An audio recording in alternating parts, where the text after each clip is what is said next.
Je n'ai jamais osé photographier les montagnes de peur d'être trop dans une carte postale, de peur de pas trouver une façon de rendre compte des sentiments que je pouvais avoir dans ces lieux.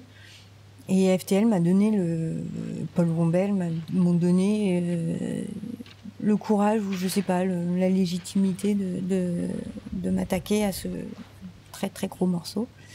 Et j'en suis très très heureuse.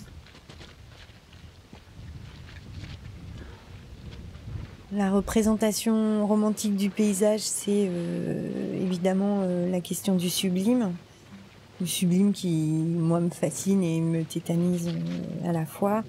Le sublime de la nature. Et à ce sujet, Bruno Latour donne cette définition et il dit que le sublime, on est extérieur à ce que l'on regarde, à ce que l'on voit. On est infiniment petit face à ce tableau qui nous est présenté. Mais c'est aussi le reflet de notre âme qui est très grande, qui est aussi grande, voire plus grande que ce qu'on est en train de voir.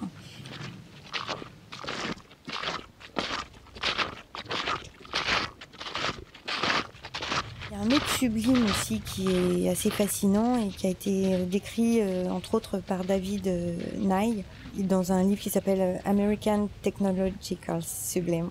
Et c'est le sublime industriel. Donc c'était une fascination pour la technologie qui était fin 19e.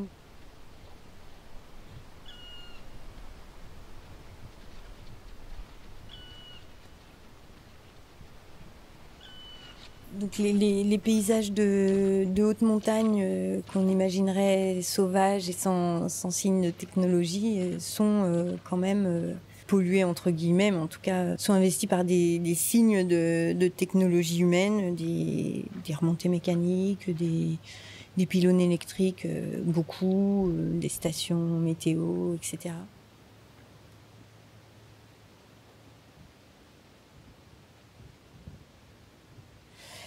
Donc j'ai voulu montrer le sublime des montagnes dans l'immensité de ces paysages et l'échelle très grande par rapport à notre échelle physique. Mais il y a aussi une échelle de temps qui apparaît dans ces photos, notamment en regardant les strates sur les falaises, les strates du temps de la Terre, du temps de formation de ces montagnes et ces tout petits éléments finalement assez ridicules de notre technologie qui viennent comme ça faire une strate supplémentaire, mais finalement on ne sera qu'une strate supplémentaire.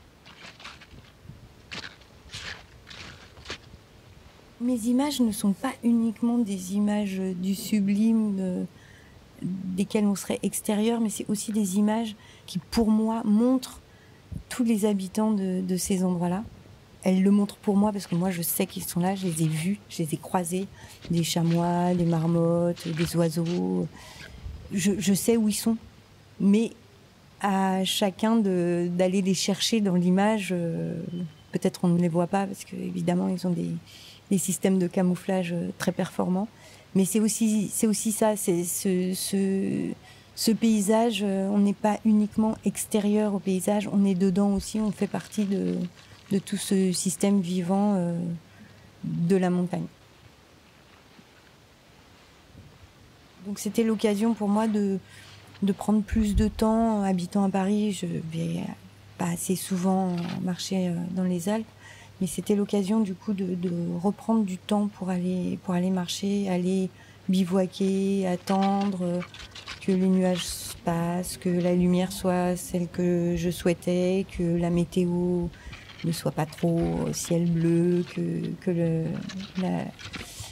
la tempête de neige s'arrête, etc. Et j'ai beaucoup aimé reprendre ce temps lent pour aller faire des images. Je suis en général pas très rapide dans ma pratique, mais là c'était encore plus dans la lenteur de vraiment choisir le point de vue, mais déjà de marcher, d'y accéder, de dormir sur place, de passer vraiment du temps, de se mettre dans un état assez méditatif, contemplatif, juste de se poser, d'attendre, de regarder, d'être dans un état d'hypersensibilité qui permet de voir justement les autres vivants non humains et d'aller les déceler très très loin sur la falaise, de regarder comment la lumière bouge sur les montagnes, comment elles sculptent leur volume, la façon aussi dont les montagnes,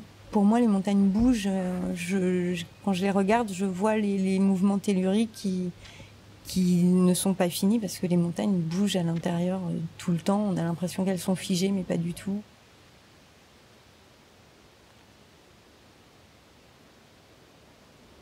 Donc voilà, c'était toute cette contemplation. J'étais vraiment très très heureuse de pouvoir me replonger dedans avec une vraie excuse. Et du coup, je continue.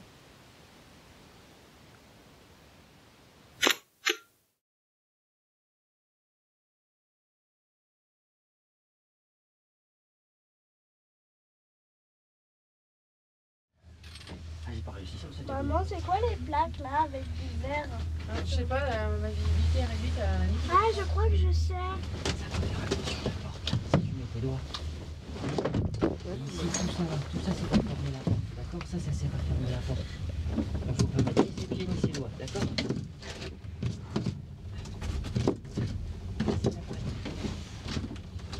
Il y a un beau ciel bleu. Et ici, il n'y a pas de ciel bleu.